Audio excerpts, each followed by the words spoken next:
Speaker, we now learn that the Minister of Finance is finally going to introduce her fall economic update on December 19th. She calls it a fall update. Santa Claus will already have been preparing to lift off from North Pole. The snow will have been falling. The leaves have long disappeared into the earth, Madam Speaker, and they have disintegrated and biodegraded because it has been so long since those leaves actually fell, Madam Speaker, and yet we are waiting until the 19th because she wants to hide the fact that the weak Prime Minister has lost control of deficits, has lost control of spending, has lost control of our economy. We will see if she keeps her solemn commitment to a $40 billion deficit or whether that promise will also go by the wayside. That's why we have only one request. Stop. Exactly. Just stop. In the name of God, stop the inflationary spending. Stop doubling debt. Stop driving up taxes on starving Canadians. Stop everything you're doing until we get a carbon tax election, at which time common sense Conservatives can axe the tax, build the homes, fix the budget, and stop the crime. And they can stop taxing new homes. That's why common sense Conservatives are proposing to get rid of the GST on new homes, to save up to $50,000 on a home for a young family trying to start out. After this government doubled the cost, it's the least that we could do. Now, they would rather have the money go to bureaucrats. They believe in trickle-down government. They take from the people, give it to one government, that gives it to another government, that gives it to a third government, that gives it to some bureaucrats, and these bureaucrats apparently are going to start shuffling papers more quickly to eventually approve some homes. It's not that this program, the Housing Accelerator, that I planned with delight to get rid of, it's not that it hasn't helped. It is that it has made the problem so much worse. Because when you give more money to bureaucrats, it's not that they don't do helpful things.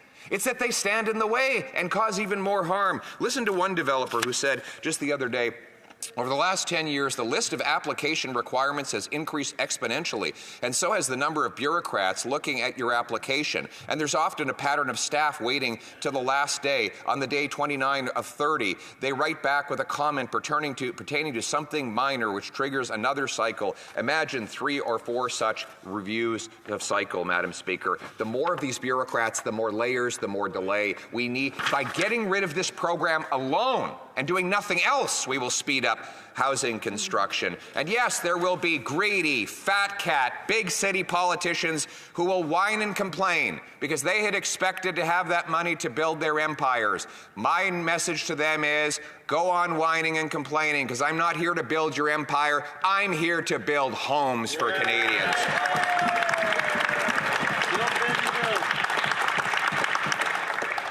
And that will be the choice, Madam Speaker, in a housing tax election. Either the NDP Liberals who fund local bureaucracies or common sense Conservatives who axe the tax to build the homes. Thank you. Questions and comments, the honourable member for St. John Rothsay.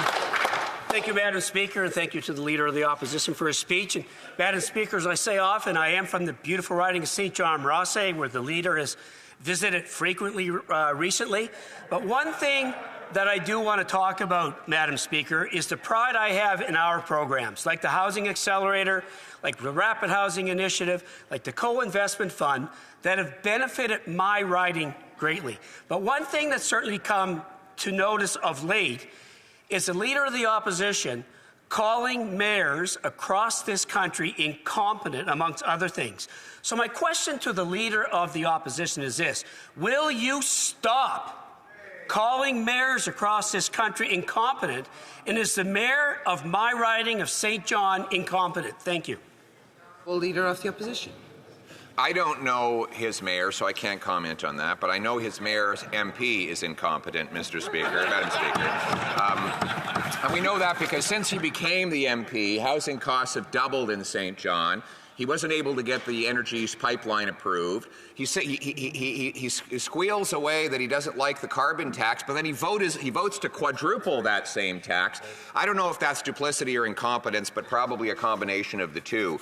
Now, one mayor was complaining the other day that I said, this is Mayor in Aurora, said he wants me to give the GST to him off of new homes. Can you imagine that? He said, do away with this idea of axing the GST on new homes and just give him the money. So every time someone buys a home in Aurora, the GST would go to the mayor instead. If that were going to help build homes, Madam Speaker, it already would have. His revenues are up 192%, while population growth and inflation has been 62% in the last 15 years. And what has that done? It's driven up more housing costs. We need less money for politicians and less taxes for home buyers. The honourable member for Rivière-des-Mille-Îles.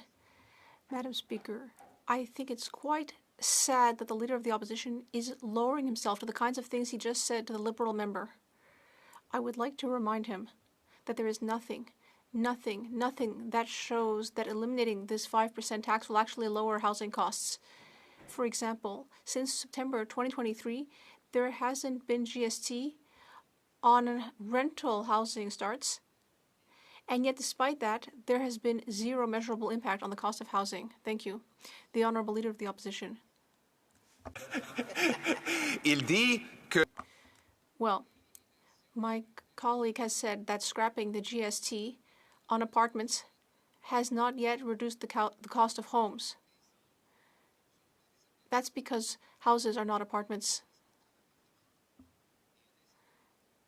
There's a difference between an apartment and a house. So eliminating the tax on apartments will reduce the costs of apartments, and eliminating GST on houses will reduce the costs of houses. Does that help my colleague? Hamilton Centre. Thank you very much, Madam Speaker. You know, last week, the leader of the Conservative Party actually told on himself. He stood up and he called a picket line a rally for striking workers. And yet he cosplays as though he's a working class hero. So my question for you to him is quite simple.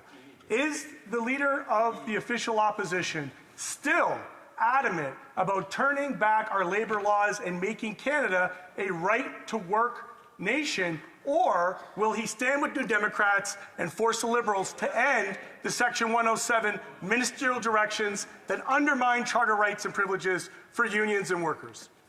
The Honourable Leader of the Opposition. Well, I'll answer his questions very directly. We are not going to be bringing in a right-to-work law. And as the second question is, will we stand with the New Democrats for unions? Well, that's exactly what I'm asking him to do today.